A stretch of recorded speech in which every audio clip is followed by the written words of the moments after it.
Hello and welcome back to my channel, where we break down all things monitoring, evaluation, accountability, research, and learning. Whether you're just stepping into the world of M&E or you've been designing log frames for decades, this episode is for you. Today, we're unpacking one of the most powerful and transformative approaches in the M&E world: stakeholder-centered monitoring and evaluation, also known as participatory, inclusive, or people-centered M&E. We'll define what it means, explain why it matters, show how to implement it, and look at real-world examples. Let's get started. First, let's define what we mean by stakeholder-centered M&E. In traditional M&E, the focus tends to be on reporting upward, mostly to funders or headquarters. But stakeholder-centered M&E flips that script. It puts all key stakeholders, especially those directly impacted by programs, at the center of M&E systems. That includes beneficiaries and community members, local partner organizations, government counterparts, frontline staff, and yes, even donors. It's about shifting M&E from being extractive to being inclusive, responsive, and empowering. The idea is simple.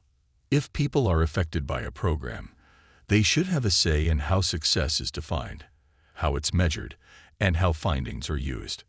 This doesn't mean every stakeholder has equal power or interest, but it means we intentionally design M&E to include their perspectives and voices.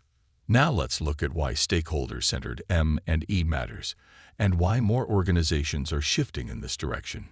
Traditional M&E challenges. Indicators are often top-down. Communities aren't consulted. Data collection is extractive. We ask questions but don't give feedback. Findings are shelved in donor reports, not used for local learning or adaptation. Power dynamics go unchecked, excluding marginalized voices. This leads to ineffective, inequitable, and sometimes even harmful programs. Stakeholder-centered M&E fixes that by building trust between communities and organizations, generating more relevant and accurate data, ensuring that findings lead to action, especially at the local level, empowering stakeholders to use data for their own decision-making, and ultimately, programs are more likely to succeed when the people they're meant to help are part of the process. Let's get practical. Here's a 5-step framework you can use to embed stakeholder-centered practices in your M&E system. Step 1. Identify and map stakeholders. Who has a stake in your program or evaluation? Use a stakeholder analysis to identify who they are, their level of influence, their interest in the M&E process, preferred modes of engagement. Tip: don't just focus on vocal actors. Reach out to marginalized groups, women, youth, disabled persons, ethnic minorities. Step 2. Co-design the M&E framework. Bring stakeholders into the design process. Ask, what does success look like from your perspective? What outcomes matter most to you? How should we measure progress? Instead of predefining log frames in HQ, engage communities in defining indicators, data sources, and timelines. Tools: theory of change workshops, participatory indicator ranking, outcome mapping. Step 3. Use inclusive data collection methods. Gather data in a way that's respectful, inclusive, and useful to all parties. Examples: community scorecards, focus groups in local languages, TNS feedback systems, photo voice, storytelling, and citizen journalism. Tech can help here, but remember, context is king. Step 4. Analyze and reflect together. Move beyond centralized data crunching. Host participatory sense-making sessions where data is interpreted together, contextualized with local insights, used to challenge assumptions. Example: a women's cooperative in Malawi helped interpret impact evaluation data to explain why a training hadn't translated into income gains. It was due to market access barriers the evaluators hadn't considered. Step 5. Use findings and close the loop. Don't just report findings, use them.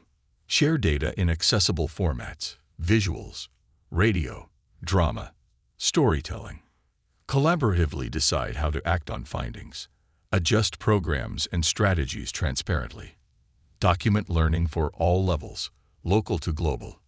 This builds a real-time learning system, not a one-off reporting cycle. Pitfalls to avoid. Of course, like any approach, this isn't without its challenges. Let's look at common mistakes to avoid. Token participation.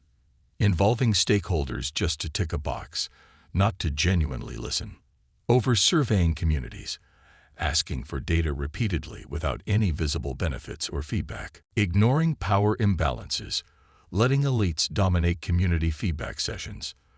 Not budgeting for participation. True engagement takes time, translators, facilitation, and follow-up. Failure to follow through. If you ask for input and don't act on it, you may erode trust permanently. Real impact and final thoughts. When you get stakeholder-centered M&E right, something incredible happens. Programs stop being for people and start being with them. You unlock more meaningful impact, stronger accountability, greater sustainability, and most importantly, shared ownership of results. Whether you're a community mobilizer, M&E officer, donor representative, or consultant, you can bring this lens into your work. If you found this helpful, give us a like, subscribe to the MEARL Advisor, and share your thoughts in the comments. Have you tried Stakeholder-Centered M&E? What worked? What didn't? Coming up next, we'll explore how to design feedback loops, engage local governments in evaluation, and tools for participatory data visualization. Until next time, keep learning, adapting, and putting people at the center of your work.